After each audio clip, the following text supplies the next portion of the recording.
हम तो ये कहेंगे कि उनकी मानसिक स्थिति शायद सही नहीं है, तो वो इस तरह की भाषा का इस्तेमाल कर रहे हैं। जो आप एक बात बोल रहे हैं कि कोई पार्टी इसका फ़ायदा उठाएगी, मेरा ये मानना है कि वक्फ बिल को लेके किसी पार्टी को इस तरह नहीं सोचना चाहिए कि हम इसका फ़ायदा उठाएंगे।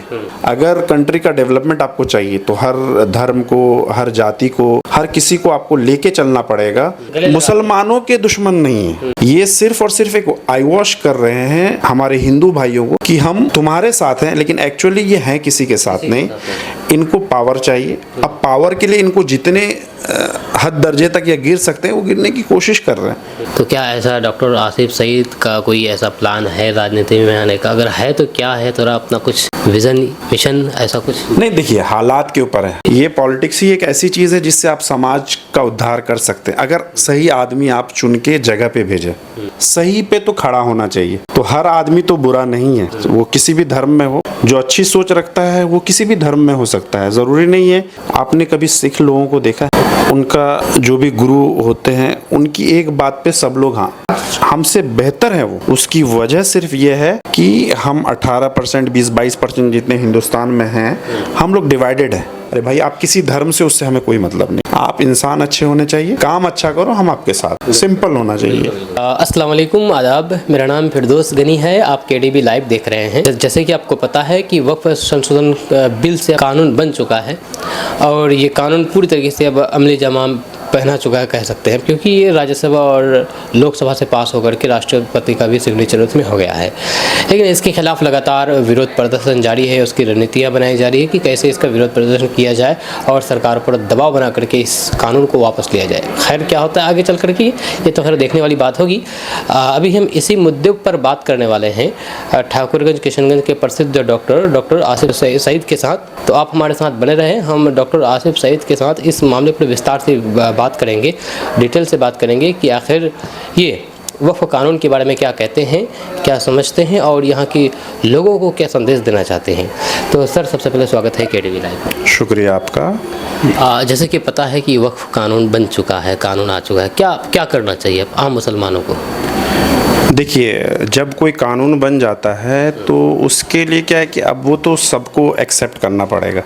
लेकिन बीइंग ए मुस्लिम, आप वक्फ के अगेंस्ट एक प्रोटेस्ट निकाल सकते हैं। सरकार को बताना है हमें कि हाँ, हम इसके ख़िलाफ़ हैं। बाकी ये पूरा चीज़ तो डिपेंड करता है गवर्नमेंट पे, ठीक है। गवर्नमेंट और हमारा प्रोटेस्ट जितना मजबूत रहेगा, गवर्नमेंट पे जितना हम प्रेशर बना सकते हैं, ये प्रेशर बनाने के बाद ये हो सकता है कि और बाकी लोग, कुछ हमारे जो रहनुमा हैं, वो सुप्रीम कोर्ट में अपना PIL दायर किए हैं। इस पे सुनवाई इंशाल्लाह ताला जल्दी ही होगी। वो लोग तो अपना काम कर रहे हैं। बाकी हमारे एरिया के लोग, जो अपने सीमांचल के लोग हैं, हम लोगों को चाहिए कि एक मीटिंग करके प्रॉपर जितने भी लोग हैं, इनके साथ एक मीटिंग करके एक बड़ा मास लेवल पे प्रोटेस्ट जाहिर करके, चाहे पटना जाना हो, दिल्ली तक जाना हो, ये एक टीम बना के हम लोग को अपने सारी बात लेके आगे तक जानी चाहिए विथ प्रॉपर डॉक्यूमेंटेशन। ऐसा नहीं कि सिर्फ नॉर्मल बात से आप जाएं। जब आपके पास पूरा डॉक्यूमेंटेशन रेडी हो जाए तो आप जाएं। अब ये बताइए कि वक्फ क्या है। अब असल में बहुत लोगों को एक्चुअल पता नहीं है कि वक्फ क्या है। वक्फ क्या है कि जो हमारे बुज़ुर्गों ने अपनी ज़मीनें नॉर्मल मुसलमानों के लिए दी थी। अब वक्फ वर्ड जो है ये अरबिक वर्ड है। अरबिक वर्ड, इसके माने ये होता है कि आपने किसी चीज़ को अपने कौम के लोगों को दान दिया है। अब किस चीज़ के लिए दान दिया है? स्कूल के लिए दिया है, कॉलेजेस के लिए दिया है, मस्जिदों के लिए दिया है, मदरसों के लिए दिया है, कब्रिस्तान के लिए दिया है। हाँ, मतलब कौम का जिससे फ़ायदा हो सके, और उन ज़मीनों से जितना वो कौम फ़ायदा उठा सके, उस चीज़ के लिए वो ज़मीनें दी गई है। और ये ज़मीन ना ही किसी को आप ट्रांसफ़र कर सकते हैं, ना ही बेच सकते हैं, ना ही किसी गलत काम में इस्तेमाल कर सकते हैं। तो वक्फ को लेकर के ये आपने बहुत अच्छी जानकारी दी है। हम ये जानना चाहेंगे कि जो अभी विरोध प्रदर्शन हो रहा है, लेकिन सरकार की तरफ से अगर कहा जाए तो ऊपर से ये दबाव बनाया जा रहा है कि किसी तरह से ये विरोध प्रदर्शन ना हो और मामला ठंडे बस्ते में चले जाए, तो क्या लगता है कि मामला ऐसा ठंडे बस्ते में इतनी जल्दी जानी चाहिए? नहीं, हम लोग तो इसके खिलाफ हैं और इंशाल्लाह ताला इसको हम लोग ठंडे बस्ते में इतनी आसानी से डलने तो नहीं देंगे। और कोई भी सरकार तो चाहेगी, जिस सरकार ने भी लाई है तो वो तो ये चाहेगी कि जो वो लाए वो पत्थर की लकीर हो जाए, पर ये हम सब पे डिपेंड करता है।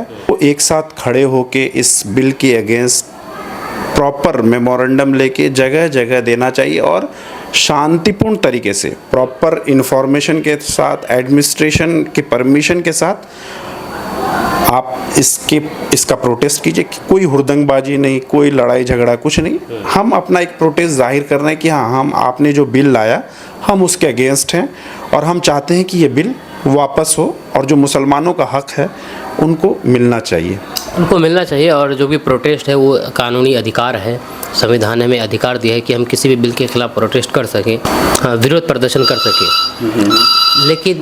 लेकिन यहाँ पर देखा जाए तो बिहार के उप मुख्यमंत्री विजय सिन्हा जी कहते हैं कि कोई भी अगर इस बिल के खिलाफ सड़कों पर आते हैं, विरोध प्रदर्शन करते हैं तो उनको सीधे जेल भेज दिया जाएगा, यहाँ तक कि देशद्रोही करार दे दिया जाएगा।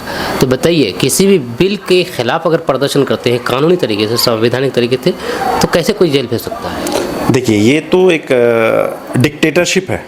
ये एक नॉर्मल इंसान या नॉर्मल मंत्री या नॉर्मल एक विधायक या नॉर्मल एक जो एडमिनिस्ट्रेशन में है उनका ऐसा स्टेटमेंट नहीं होना चाहिए।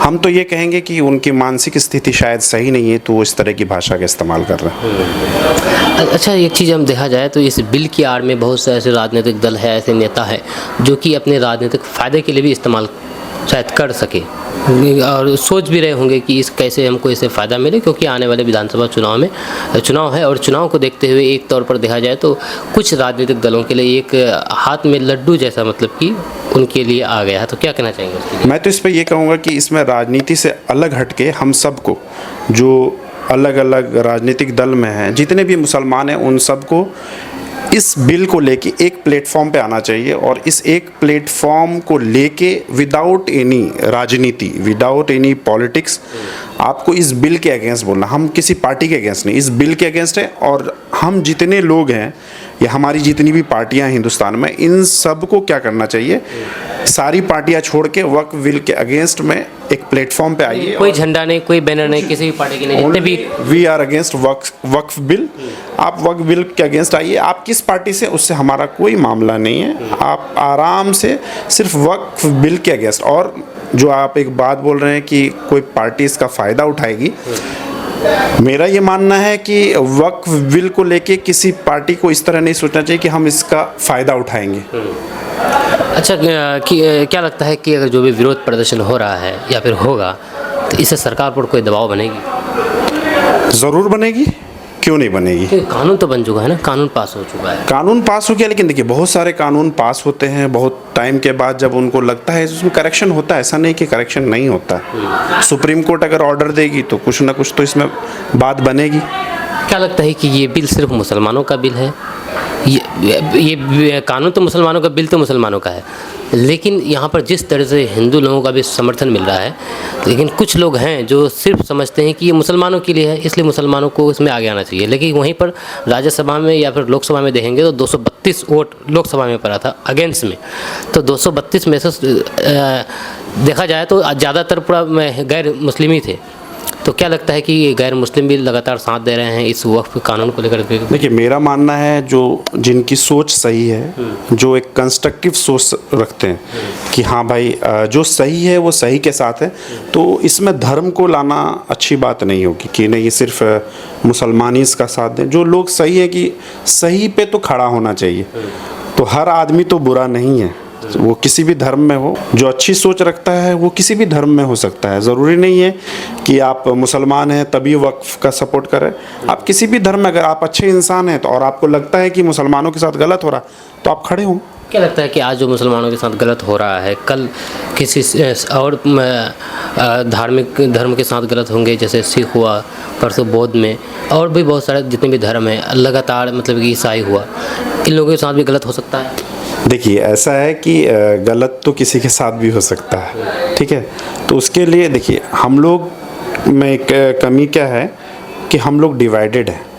आपने कभी सिख लोगों को देखा है?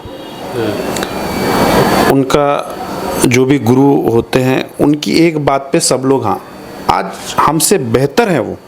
उसकी वजह सिर्फ ये है कि हम 18% 20-22% जितने हिंदुस्तान में हैं, हम लोग डिवाइडेड हैं अलग अलग जगह, अलग अलग चीज़ों पे।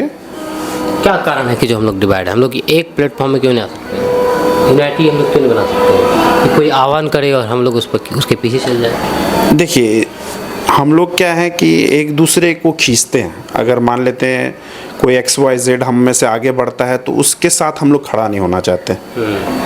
हम लोग की सोच को थोड़ी अच्छी करनी होगी कि भाई जैसे, और सीखना चाहिए।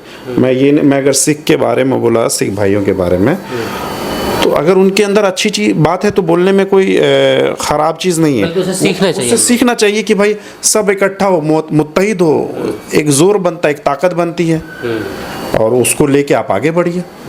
नहीं तो सब अलग अलग यूनाइट ही नहीं होगा तो फिर असर भी नहीं पड़ेगा बात पर, अगर देखा जाए तो। इसमें तो होता है ना कि यूनिटी में ताकत है, अगर डिवीज़न हो जाएंगे तो गिर जाएंगे। जब तक आप इकट्ठे रहेंगे तो आपके पास बहुत ताकत रहेगा। जैसे योगी जी कहते हैं ना कि बटोगे तो कटोगे। देखिए, योगी जी के बारे में अब हम क्या बोलें, वो योगी हैं, है ना। अब वो बटोगे और कटोगे तो उनके भी स्टेटमेंट तो एक अच्छे आदमी का स्टेटमेंट नहीं लगता है कि इस तरह की भाषा एक CM को तो नहीं बोलना चाहिए। हम सब एक साथ हैं, हम सब हिंदुस्तानी हैं, और हम सबको मिलजुल के ही रहना चाहिए। और देखिए, अगर कंट्री का डेवलपमेंट आपको चाहिए तो हर धर्म को, हर जाति को, हर किसी को आपको लेके चलना पड़ेगा। आप छोटी सी चीज़ में आप देख लीजिए, कहीं भी आपको अगर कुछ अच्छा करना है तो हर चीज़ को लेके चलना पड़ेगा। अदरवाइज़ क्या होगा कि आप उसको, वो जो डेवलपमेंट चाहते हैं वो नहीं करा पाएंगे। आपने आज इसको मारा, उसको काटा, उसके लिए गलत किया, यही सब में अगर इन्वॉल्व रहेंगे तो आप सुपर पावर कहाँ से बनेंगे? यही एक कमी है इंडिया के अंदर, हम लोग के अंदर, कि हम लोग इतना कुछ रहते हुए भी हम लोग सुपर पावर नहीं बन पा रहे। सिर्फ एक वजह कि सिर्फ निगेटिविटी ही फैल रही है। पॉजिटिविटी के साथ काम करें। अरे भाई, आप किसी धर्म से, उससे हमें कोई मतलब नहीं। आप इंसान अच्छे होने चाहिए, काम अच्छा करो, हम आपके साथ हैं। सिंपल होना चाहिए।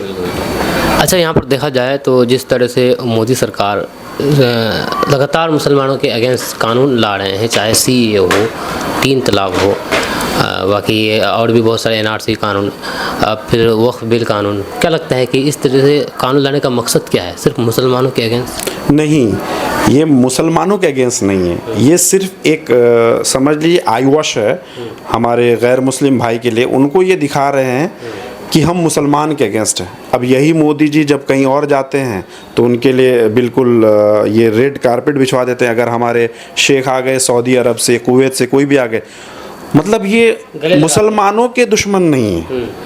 ये सिर्फ और सिर्फ एक आई वॉश कर रहे हैं हमारे हिंदू भाइयों को कि हम तुम्हारे साथ हैं, लेकिन एक्चुअली ये हैं किसी के साथ नहीं। इनको पावर चाहिए। अब पावर के लिए इनको जितने हद दर्जे तक ये गिर सकते हैं वो गिरने की कोशिश कर रहे हैं। एक्चुअली में अगर ये मुसलमान के अगेंस्ट हो तो ये जब चाहें तब कुछ भी कर सकते हैं, करवा भी सकते हैं। लेकिन क्या है कि ये अगर कर देंगे तो फिर इनकी राजनीति ख़त्म हो जाएगी, है ना। तो हालात को देखते हुए ये लोग काम करते हैं। क्या लगता है जो कोचा दमन के पूर्व विधायक मास्टर मुजाहिद साहब के बारे में आप क्या सोचते हैं? क्योंकि देखा जाए तो बहुत से लोग उनसे इस्तीफे की मांग कर रहे हैं और आप भी अच्छी तरीके से चाहते हैं मास्टर मुजाहिद साहब को। आपका क्या नज़रिया है इस पर? देखिए, वो एक मजबूत राजनेता हैं और वो जो भी डिसीजन लेंगे अच्छा ही लेंगे। वो अपना फ्यूचर देख के जो भी डिसीजन लेंगे तो वो तो अच्छा ही लेंगे। ये उनके ऊपर है, उनका व्यू है, उनकी सोच है। वो जो बेहतर चाहेंगे, उनको जिस पार्टी में अपनी बेहतरी नज़र आएगी वो उसको अपना लेंगे। अगर उनको जदयू अच्छा लगता है तो उसी में कंटिन्यू करेंगे। किसी और पार्टी में वो आना चाहेंगे तो वो उनकी सोच के ऊपर है। और वो तो ऐसा है कि हम लोग तो अभी मार्केट में आए हैं और वो एक ज़माने से हैं, तो उनको अच्छी समझ बूझ है कि उनको क्या करना चाहिए। अच्छा, विधानसभा चुनाव आने वाले हैं बहुत जल्द। एक कैंडिडेट को कैसा कैंडिडेट होना चाहिए? कैसा कैंडिडेट जो इलाके के लिए भलाई कर सके, इलाके के लोगों को मतलब बांध के रख सके, मतलब उसके विकास को लेकर के, उसकी बुनियादी चीज़ों को लेकर के। तो आपको कैसा, आपके नज़र में कैसा कैंडिडेट होना चाहिए जो आप बता सकते हैं आपकी नज़र में? देखिए, कैंडिडेट होना चाहिए मजबूत, जो खुद में एक ताकत रखता हो, पढ़ा लिखा हो, अच्छी जगह से तालीम हासिल की हो और नॉलेजेबल हो, कनेक्शंस अच्छे होने चाहिए, अपनी बात का प्रेजेंटेशन अच्छा होना चाहिए, मीडिएटर नहीं होना चाहिए। मीडिएटर का मतलब हम आपको ये कहेंगे कि आप सिर्फ थाना और पब्लिक के बीच में मीडिएटर का काम करते हैं, तो हमारे यहाँ के जो हम सुरजापुरी लोग हैं उसको नेता मानते हैं। एक्चुअली बीइंग अ लीडर आपको अपनी बात जो है पार्लियामेंट में रखनी है, विधानसभा में रखनी है, सीएम के पास रखनी है और जगह जगह अलग अलग मिनिस्ट्री में रखनी है। मतलब आपको अपने एरिया का अगर डेवलपमेंट करना है तो छोटी छोटी चीज़ों में आप you are not a ideal person for politics.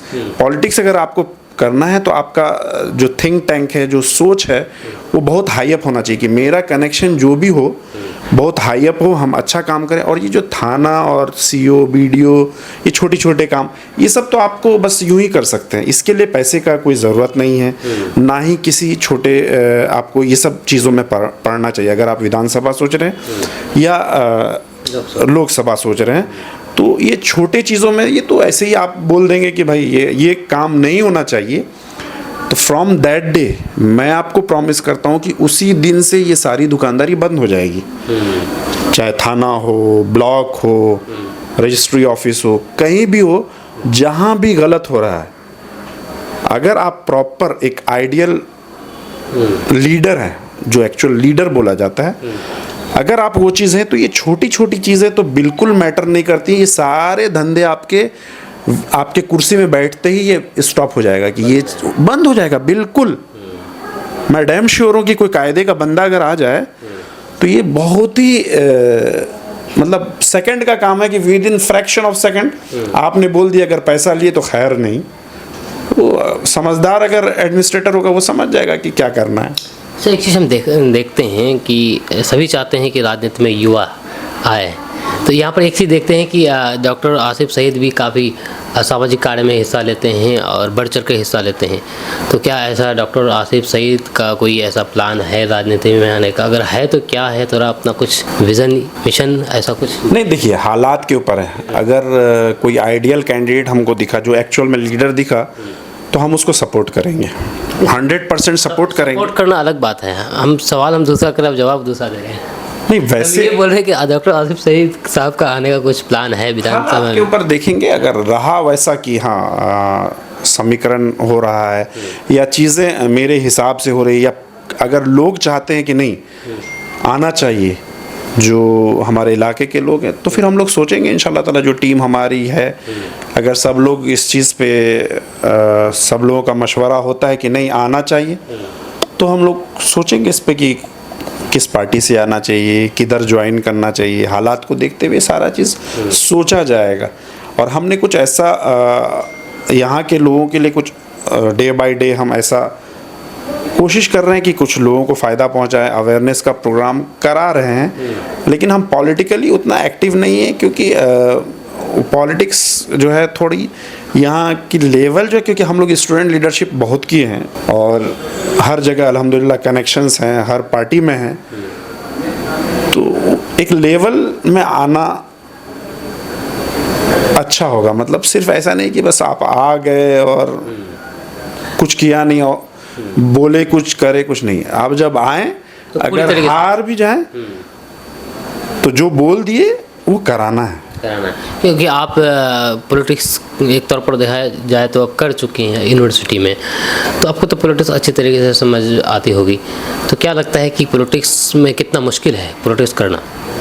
देखिए मुश्किल है, लेकिन नामुमकिन तो नहीं है, ख़राब चीज़ नहीं है। ये पॉलिटिक्स ही एक ऐसी चीज़ है जिससे आप समाज का उद्धार कर सकते हैं, अगर सही आदमी आप चुन के जगह पे भेजें।